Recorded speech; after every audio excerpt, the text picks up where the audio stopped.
بسم اللہ الرحمن الرحیم۔ شروع اللہ کے نام سے جو بڑا مہربان اور نہایت رحم کرنے والا ہے۔ ہم ایک باقاعدہ سبق کا آغاز کر رہے ہیں جس کا ہماری پہلی سلائیڈ پر باقاعدہ اعلان ہے۔ عربی بول چال کورس 49واں سبق، اردو عربی منتخب جملے۔ واہ، 49واں سبق اردو عربی منتخب جملے۔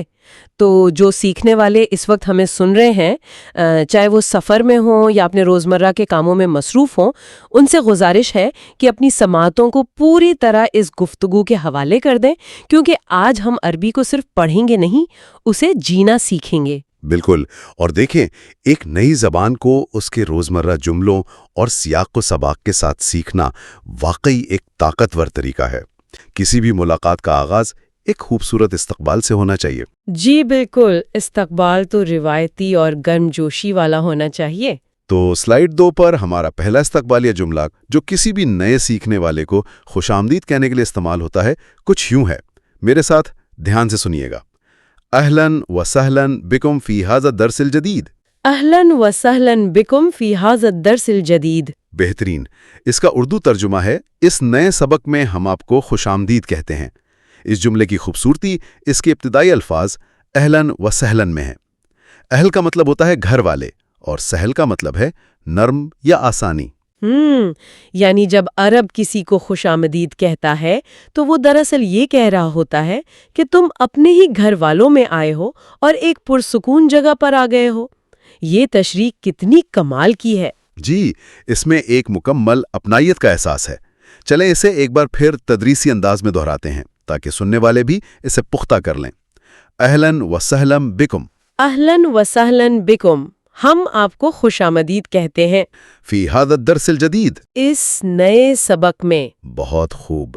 اب جب کہ استقبال ہو چکا ہے تو ہم سلائیڈ 3 کی طرف چلتے ہیں، یعنی اس طالب علم کی روزمرہ زندگی کی طرف جو علم حاصل کرنے کی جد و جہد کر رہا ہے۔ اور طالب علم کی زندگی میں نظم و ضبط تو بہت اہم ہوتا ہے۔ بالکل۔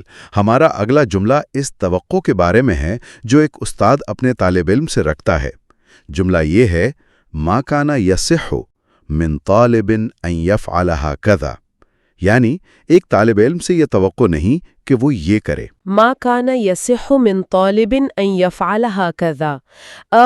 میں سوچ رہی تھی کہ اس جملے میں ایک خاص قسم کی تنبیہ محسوس ہوتی ہے، یعنی ڈانٹنے کے بجائے یہ یاد دلایا جا رہا ہے کہ بھئی طالب علم کا مقام اعلیٰ ہے، یہ حرکت مناسب نہیں ہے۔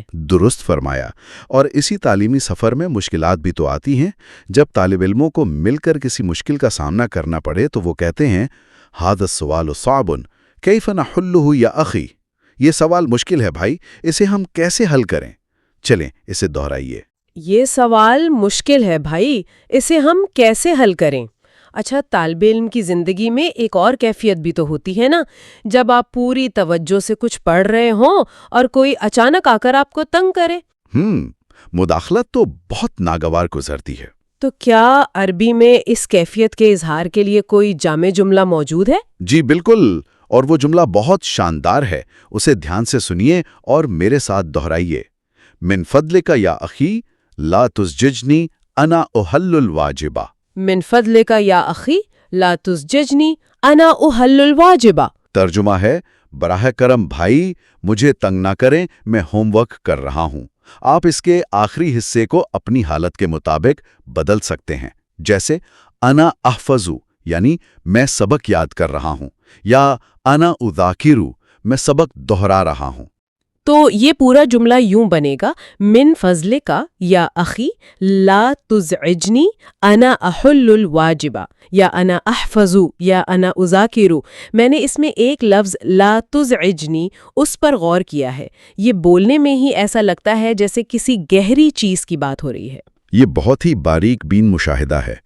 عربی لغت میں لفظ تزعجنی کا مادہ یعنی روٹ ورڈ زا عین اور جیم یعنی زے عین جے ہے۔ اچھا، زے آ جے۔ جی، اور عربی تہذیب میں اس مادے کا مطلب محض ہلکا سا تنگ کرنا نہیں ہے، بلکہ اس کا مطلب ہے کسی کو اس کی جگہ سے ہلا دینا، بے چین کر دینا، یا اس کے سکون میں خلل ڈالنا۔ تو جب ایک محنتی طالب علم کہتا ہے لا تزعجنی، وہ یہ کہہ رہا ہے کہ میری توجہ کے قلعے میں دراڑیں مت ڈالو۔ واہ کتنا شاندار تصور ہے، یعنی یہ محض ڈونٹ ڈسٹرب نہیں ہے، یہ اپنے ذہنی سکون کے دفاع کا اعلان ہے، جیسے میری توجہ کا جو ایک دھیان لگا ہے اس میں کوئی زلزلہ برپا مت کرو۔ بالکل، اور اسی تسلسل میں وقت کی قیمت بھی تو بہت زیادہ ہوتی ہے، اسی لیے ہمارا اگلا جملہ ایک نصیحت ہے، لا تضیع وقتک ہاکذا یا اخی، بھائی اپنا وقت یوں ہی ضائع مت کریں۔ لا تضیع وقتک ہاکذا یا اخی، بھائی اپنا وقت یوں ہی ضائع مت کریں۔ واقعی محنت کی سرمایہ کاری ہی سب کچھ ہے، لیکن جب ہم تعلیمی زندگی کی بات کرتے ہیں تو مجھے محسوس ہوتا ہے کہ علم کا اصل مقصد محض معلومات کا انبار لگانا نہیں ہے، بلکہ انسان کے کردار کی تعمیر ہے۔ بالکل، اور کردار کی بنیاد سچائی اور امانت پر ہوتی ہے۔ آپ نے گفتگو کو بالکل اس کے منطقی رخ کی طرف موڑ دیا ہے۔ چلیں سلائیڈ 4 کی طرف بڑھتے ہیں اور سچائی اور امانت سے متعلق جملوں کی تدریسی تکرار شروع کرتے ہیں۔ ہمارا پہلا جملہ ہے لم اقل الا الحقیقۃ، میں نے حقیقت کے سوا کچھ نہیں کہا۔ لم اقل الا الحقیقہ، میں نے حقیقت کے سوا کچھ نہیں کہا۔ اسے ادا کرتے ہوئے ہی لہجے میں ایک وقار آ جاتا ہے۔ جی، اور اگلا جملہ ایک باکردار انسان کی تعریف ہے، تمسک بالصدق والامانہ، اس نے سچ اور امانت داری کو مضبوطی سے تھام لیا۔ یہاں تمسک کا مطلب ایسے مضبوطی سے تھامنا ہے جیسے انسان طوفان میں کسی رسے کو تھام لیتا ہے۔ تمسک بالصدق والامانہ، اس نے سچ اور امانت داری کو مضبوطی سے تھام لیا۔ امانت تو ویسے بھی عربی تہذیب کا بڑا مرکزی خیال ہے۔ بالکل، اور اسی امانت کو ظاہر کرنے کے لیے اگلا جملہ ہے من المستحیل ان یاخذ ما لیس لہ، یہ ناممکن ہے کہ وہ ایسی چیز لے جو اس کی نہیں۔ من المستحیل ان یاخذ ما لیس لہ، یہ ناممکن ہے کہ وہ ایسی چیز لے جو اس کی نہیں۔ اور اس کے بعد والا جملہ کیا ہے؟ وہ ایک خوبصورت امید یا دعا ہے، فَأَرْجُو أَن تَكُونَ أَمِينًا عَلَى الدَّوَامِ، میں امید کرتا ہوں کہ تم ہمیشہ کے لیے امانت دار بن جاؤ۔ فَأَرْجُو أَن تَكُونَ أَمِينًا عَلَى الدَّوَامِ، میں امید کرتا ہوں کہ تم ہمیشہ کے لیے امانت دار بن جاؤ۔ جب ہم سچائی کی ان گہری باتوں پر غور کرتے ہیں تو یہ واضح ہوتا ہے کہ بھروسہ کیسے قائم ہوتا ہے۔ جو سچا ہے اسی کے وعدے پر یقین کیا جائے گا نا؟ جی، اور اسی لیے سلائیڈ 5 پر وعدے اور یقین کے حوالے سے بڑے ٹھوس الفاظ موجود ہیں۔ پہلا جملہ ایک شخص کی دیانت پر کامل بھروسے کو ظاہر کرتا ہے، اطمیناناً علی حیاتہ کل الاطمینان، تم اس کی زندگی کے بارے میں مکمل طور پر مطمئن رہو۔ اطمئناً علی حیاتہ کل الاطمینان، تم اس کی زندگی کے بارے میں مکمل طور پر مطمئن رہو۔ اور اگلا جملہ وعدے کی پختگی کے بارے میں ہے، من المستحیل ان یخلف وعدہ، یہ ناممکن ہے کہ وہ وعدہ خلافی کرے۔ من المستحیل ان یخلف وعدہ، یہ ناممکن ہے کہ وہ وعدہ خلافی کرے۔ لیکن اگر کسی پر یہ یقین ٹوٹ جائے تو پھر جملہ بدل جاتا ہے، پھر ہم کہتے ہیں محال ان اصدقک، یہ ناممکن ہے کہ میں تمہاری تصدیق کر دوں، یعنی اب تم پر یقین کرنا ممکن نہیں رہا۔ محال ان اصدقک، یہ ناممکن ہے کہ میں تمہاری تصدیق کر دوں۔ یہاں میرے ذہن میں ایک بات آ رہی ہے، ابھی ہم نے ایک جملے میں لفظ مستحیل پڑھا اور دوسرے میں محالن پڑھا، دونوں کا ترجمہ تو ناممکن کیا گیا ہے، تو ان دونوں میں فرق کیا ہے؟ یہ سوال عربی زبان کی گہرائی کو سمجھنے کے لیے بہترین ہے۔ لیکن مستحیل اور محال دونوں کا مادہ یعنی روٹ ورڈ ایک ہی ہے، ہا واو اور لام، ہا واو لام۔ اچھا، ہا واو لام۔ جی، اس مادے کا بنیادی مطلب ہوتا ہے کسی چیز کا اپنی حالت بدل لینا یا پھر جانا۔ تو جب عرب کہتے ہیں کہ کوئی چیز مستحیل یا محال ہے، وہ صرف ناٹ پاسبل نہیں کہہ رہے، وہ کہہ رہے ہیں کہ یہ وہ چیز ہے جس کی حالت کا اس طرح بدلنا خود عقلی تسلیم نہیں کرتی۔ ارے واہ، تو اس کا مطلب ہے کہ یہ محض ریاضی کے حساب سے ناممکن ہونے کی بات نہیں، بلکہ عقل کے بنیادی اصولوں اور فطرت کے ہی خلاف ہے، جیسے پانی کا آگ بن جانا محال ہے۔ بالکل، عقل اسے نہیں مانتی۔ کتنا زبردست فلسفہ ہے۔ اچھا، سچائی اور وعدے کے ان سخت اصولوں کے بعد یہ بھی حقیقت ہے کہ انسان فرشتوں کی طرح کامل تو نہیں ہوتے، ہم سے غلطیاں بھی ہوتی ہیں۔ تو عربی تہذیب اس کمزوری اور پھر معافی کو کیسے بیان کرتی ہے؟ ایک نہایت ہی شاندار زاویہ ہے یہ۔ سلائیڈ 6 پر ہم اسی طرف آ رہے ہیں۔ زبان انسانوں کو جوڑنے کا نام ہے نا؟ جب ہم یہ جملے پڑھیں گے تو ہمارے لہجے میں بھی وہ نرمی اور عاجزی آنی چاہیے۔ تو پہلا جملہ، جب آپ کسی کو اس کی غلطی کا احساس دلائیں، لقد اخطأت فیما فعلت، تم نے جو کچھ کیا غلط کیا۔ دہرائیے اسے۔ لقد اخطأت فیما فعلت، تم نے جو کچھ کیا غلط کیا۔ اور جب انسان کو خود اپنی غلطی کا ادراک ہو جائے تو وہ ندامت سے کہتا ہے انی آصف لما حدث منی، جو مجھ سے ہوا مجھے اس پر افسوس ہے۔ یہاں آصف کا لفظ ہے جس کا مطلب ایک گہرا رنج اور دکھ ہے۔ یہ سرسری سوری نہیں ہے۔ انی آصف لما حدث منی، جو مجھ سے ہوا مجھے اس پر افسوس ہے۔ اور جب اتنی گہری ندامت ہو تو معاف کرنے والے کے الفاظ بھی تو وسیع ہونے چاہیے نا؟ بالکل، اور معاف کرنے کا وہ باوقار جملہ یہ ہے، اننا مستعدون لنسامحک ونعفو عن خطایاک، ہم تمہاری غلطی سے درگزر کرنے اور معاف کرنے کے لیے تیار ہیں۔ یہاں دو الفاظ نسامحک اور نعفو آئے ہیں۔ عفو کا مطلب ہوتا ہے کسی چیز کے نشانات تک مٹا دینا۔ اننا مستعدون لنسامحک ونعفو عن خطایاک، ہم تمہاری غلطی سے درگزر کرنے اور معاف کرنے کے لیے تیار ہیں۔ یہ تشریح تو بہت خوبصورت ہے۔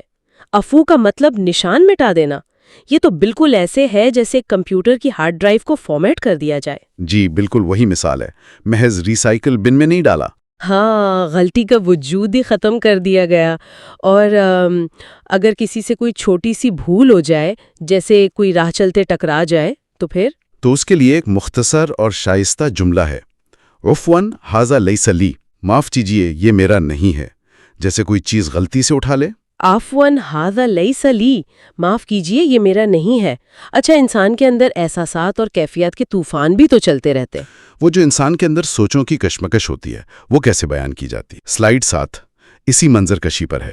پہلا جملہ دیکھیے، اخذ یفکر فی مستقبلہ، وہ اپنے مستقبل کے بارے میں سوچنے لگا۔ یہ تو ایک عام انسانی کیفیت ہے۔ اخذ یفکر فی مستقبلہ، وہ اپنے مستقبل کے بارے میں سوچنے لگا۔ لیکن جب سوچیں انسان پر حاوی ہو جائیں تو جملہ بنتا ہے تجمعت علیہ الافکار من کل جانب، ہر طرف سے اس پر فکریں اکٹھی ہو گئیں۔ تجمعت علیہ الافکار من کل جانب، ہر طرف سے اس پر فکریں اکٹھی ہو گئیں۔ اس جملے کو سن کر واقعی ایسا لگتا ہے جیسے خیالات کسی فوج یا گہرے بادلوں کی طرح انسان پر چاروں طرف سے حملہ آور ہو گئے ہیں۔ یہ ایک بڑی ہی واضح بصری تصویر بنتی ہے۔ جی، اور عربی زبان کی یہ بصری طاقت ارگلی کیفیت میں بھی نظر آتی ہے۔ جملہ ہے ہوا شدید الحیا بطبیعتہ، وہ طبعاً بہت زیادہ شرمیلا ہے۔ ہوا شدید الحیا بطبیعتہ، وہ طبعاً بہت زیادہ شرمیلا ہے۔ اور جب یہ حیا جسمانی طور پر ظاہر ہو تو کہتے ہیں احمر وجہہ من الخجل، شرمندگی سے اس کا چہرہ سرخ ہو گیا۔ یہاں لفظ خجل پر غور کریں، اس کا مادہ خا جیم لام خجلا ہے۔ یہ وہ شدید کیفیت ہے جس میں انسان کے ہوش گم ہو جائیں اور چہرہ لال ہو جائے۔ احمر وجہہ من الخجل، شرمندگی سے اس کا چہرہ سرخ ہو گیا۔ واقعی ایک ایک لفظ میں جذبات کا سمندر ہے۔ اور جذبات کی بات ہو تو سلائیڈ 8 پر محبت، ہمدردی اور دعاؤں کا ذکر بھی ہے۔ بالکل، محبت کے اظہار کے لیے پہلا جملہ ہے ہوا اعز الشیء عندی فی حیاتی، وہ میری زندگی میں سب سے زیادہ پیاری چیز ہے۔ یہاں لفظ اعز میں پیار کے ساتھ ساتھ غلبے کا معنی بھی شامل ہے۔ ہو اعز الشیء عندی فی حیاتی، وہ میری زندگی میں سب سے زیادہ پیاری چیز ہے۔ اور محبت کا عملی اظہار کسی کی مدد کرنا ہے تو ہم کہتے ہیں اساعدک بقدر استطاعتی، میں جس قدر ہو سکا آپ کی مدد کروں گا۔ دہرائیے گا، اساعدک بقدر استطاعتی، میں جس قدر ہو سکا آپ کی مدد کروں گا۔ اور سب سے خوبصورت تحفہ یعنی دعا، اسأل اللہ ان یحفظک بعنایتہ، میں اللہ سے دعا مانگتا ہوں کہ آپ کو اپنی خاص حفاظت میں رکھے۔ یہاں عنایت کا مطلب اللہ کی طرف سے خصوصی توجہ ہے۔ آمین۔ اسأل اللہ ان یحفظک بعنایتہ، میں اللہ سے دعا مانگتا ہوں کہ آپ کو اپنی خاص حفاظت میں رکھے۔ یہ درگزر، یہ دعائیں کتنا سکون دیتی ہیں۔ لیکن اگر ہم ذرا حقیقت پسندی کی بات کریں تو تعلقات ہمیشہ اتنے مثالی نہیں ہوتے۔ کبھی تلخیاں بھی آتی ہیں، غصہ بھی آتا ہے۔ تو کیا عربی بول چال میں ان سخت حالات سے نمٹنے کا طریقہ بھی ہے؟ بہت عمدہ سوال ہے۔ سلائیڈ 9 اور 10 اسی بارے میں ہے۔ غصے، بحث اور تلخ حقائق سے جڑے جملے۔ چونکہ ان کا تعلق اختلاف سے ہے تو ہم انہیں ادا کرتے ہوئے اپنے لہجے میں تھوڑی سی سختی پیدا کریں گے۔ پہلا جملہ کسی کی چالاکی کو بے نقاب کرنے کے لیے اراد ان یتغلب علیہ بالحیلہ، اس نے چاہا کہ بہانے سے اس پر غلبہ حاصل کر لے۔ ہیلہ مطلب فریب۔ اراد ان یتغلب علیہ بالحیلہ، اس نے چاہا کہ بہانے سے اس پر غلبہ حاصل کر لے۔ اگلا جملہ کسی غیر منطقی بات کو یکسر مسترد کرنے کے لیے ہے۔ ھذا الکلام غیر معقول، یہ بات عقل میں آنے والی نہیں۔ یہ بات عقل میں آنے والی نہیں۔ میں نے یہاں ایک چیز نوٹ کی ہے۔ یہ غصے کا جملہ ہے لیکن اس میں لفظ معقول استعمال ہوا ہے۔ تو کیا عربی میں کسی بات کو رد کرنے کے لیے گالی گلوچ کے بجائے منطق کا راستہ اپنایا جاتا ہے؟ یہ اپنی کمال کا نقطہ پکڑا ہے۔ عربی زبان بہت منطقی زبان ہے۔ آپ لفظ معقولن پر غور کریں۔ اس کا مادہ عین قاف لام عقل ہے۔ اس کا بنیادی مطلب ہے کسی چیز کو باندھ دینا، جیسے اونٹ کو رسی سے باندھتے ہیں، یعنی عقل انسان کے جذبات کو باندھ کر رکھتی ہے۔ جب آپ کہتے ہیں کہ یہ بات معقول نہیں تو آپ فرما رہے ہیں کہ اسے عقل کے ترازو پر باندھا نہیں جا سکتا۔ واہ، یعنی عربی ہمیں سکھا رہی ہے کہ بحث میں بھی جذبات میں بہنے کے بجائے عقل کا دامن تھامے رکھو، اور جب اختلاف اتنا بڑھ جائے کہ کوئی ناراض ہو کر چلا جائے تو کہتے ہیں بعد عن الانظار، وہ نظروں سے دور ہو گیا۔ بعد عن الانظار، وہ نظروں سے دور ہو گیا۔ اور اگر انتہائی غصے کی کیفیت میں کوئی حد مقرر کرنی ہو تو یہ جملہ استعمال ہوتا ہے۔ اذهب بعیدا ولا ترنا وجهک بعد اليوم، تم دفع ہو جاؤ اور آج کے بعد اپنی شکل مت دکھانا۔ اذهب بعیدا ولا ترنا وجهک بعد اليوم، تم دفع ہو جاؤ اور آج کے بعد اپنی شکل مت دکھانا۔ اچھا، غصے کے بعد اکثر فیصلہ کن موڑ بھی آتا ہے نا، جب کسی کو کوئی اختیار دینا ہو تو وہ کیسے کہتے ہیں؟ سلائیڈ دس پہ فیصلے اور مشورے کے جملے ہیں۔ جب آپ کسی کو آپشن دیتے ہیں تو کہتے ہیں انی اخیرک بین امرین ولک ان تختار منہما ما تحب، میں تمہیں 2 باتوں کا اختیار دیتا ہوں کہ ان میں تم جو چاہو اختیار کر لو۔ یہ تھوڑا طویل جملہ ہے، اسے ٹھہر کر پڑھتے ہیں۔ انی اخیرک بین امرین ولک ان تختار منہما ما تحب، میں تمہیں 2 باتوں کا اختیار دیتا ہوں کہ ان میں تم جو چاہو اختیار کر لو۔ کسی کو اختیار دینا واقعی اسے مضبوط بناتا ہے۔ بالکل۔ اور ہمارا آخری تدریسی جملہ، جب کوئی استاد ہدایت کرے اقرا ہیکذا مثلی، یوں میری طرح پڑھو۔ اقرا ہیکذا مثلی، یوں میری طرح پڑھو۔ دیکھیں، ہم نے اس پورے سیشن میں اتنے جذبات کو زبان کے قالب میں ڈھلتے دیکھا، لیکن زبان اس وقت تک زبان نہیں بنتی جب تک وہ قدرتی گفتگو میں شامل نہ ہو۔ کیا ہم سلائیڈ 11 پر دی گئی مشق کے ذریعے ان جملوں کو ایک عملی مکالمے کی شکل میں پرکھ سکتے ہیں؟ یہ تو ایک بہترین عملی مشق ہوگی۔ چلیں رول پلے کرتے ہیں۔ فرض کریں آپ سے کوئی غلطی ہو گئی ہے اور آپ ندامت کا اظہار کر رہی ہیں۔ صحیح ہے۔ انی آصف لما حدف منی، جو مجھ سے ہوا مجھے اس پر افسوس ہے۔ اور میں اسے مٹاتے ہوئے کہوں گا اننا مستعدون لنسامحک، ہم درگزر کرنے کے لیے تیار ہے۔ اور میں اس شکر گزاری کے جواب میں کہوں گی اسأل اللہ ان یحفظک بعنایتہ، میں اللہ سے آپ کی حفاظت کی دعا کرتی ہوں۔ بہت زبردست۔ دیکھیں، اس طرح جملے ایک فطری مکالمے میں ڈھلتے ہیں۔ ان جملوں کو بار بار ادا کر کے ہی سیکھنے والے وہ روانی پیدا کر سکتے ہیں۔ اور اسی کے ساتھ ہم سلائیڈ 12 یعنی اختتامی مرحلے پر پہنچ گئے ہیں۔ الوداعی جملہ کچھ یوں ہے، مع السلامہ وإلی اللقاء فی الدرس القادم، سلامت رہیں، اگلے سبق میں پھر ملاقات ہوگی۔ چلیں اسے مل کر دہراتے ہیں۔ مع السلامہ وإلی اللقاء فی الدرس القادم، سلامت رہیں، اگلے سبق میں پھر ملاقات ہوگی۔ یہ واقعی ایک طویل اور معلومات سے بھرپور نشست تھی۔ ہم نے دیکھا کیسے اہلا و سہلا کی ایک چھوٹی سی خوشامدید میں پورے خاندان کی اپنائیت چھپی ہے۔ جی بالکل۔ تو جو سیکھنے والے پوری لگن کے ساتھ اس تعلیمی سفر میں ہمارے ساتھ شامل رہے ہیں، ان سے التماس ہے کہ اس طرح کے مزید تفصیلی، گہرے اور تدریسی سیشنز کے لیے ہمارے چینل کو لازمی سبسکرائب کریں۔ آپ کی شرکت ہی اس تعلیمی سلسلے کی اصل روح ہے، جو زبانیں سیکھنے کا شوق رکھتے ہیں۔ ہم نے آج یہ مشاہدہ کیا کہ الفاظ محض آوازوں کا مجموعہ نہیں ہے، بلکہ یہ بتاتے ہیں کہ ایک تہذیب کس قدر رحم دل، کس قدر عقلی اور باضمیر ہے۔ 100%۔